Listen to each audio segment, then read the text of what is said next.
Hello mga kababoy, ito pala yung palatandaan kapag malapit na manganak ang iyong inahing baboy.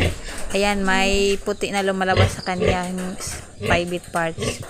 Ayan oh, tingnan nyo. Ayan, may puti, tumutulo na yung puti, di ba? Tingnan nyo guys oh, may puti na tumutulo sa kanyang private parts.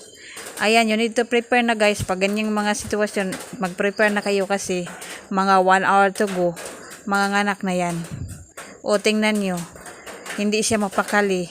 Tapos maingay siya guys. Tapos umupo na naman siya, tumayo na naman. Ganyan mga sinyalis kapag malapit na siya manganganak. O ayan, hindi siya mapakali. Parang may ano siya pa sa nagbati na siya ba kung sa tao pa. O ayan o. O ayan, nanganak na siya guys. Pagkatapos ng ilang oras, mga 1 oras na guys, basta madali lang siya guys. Pag mayroon nang lumalabas na puti guys, tapos magkaganon-ganon yung mga sinyalis niya, ayan, mga nganak na yan. Salamat, yan lang guys, salamat.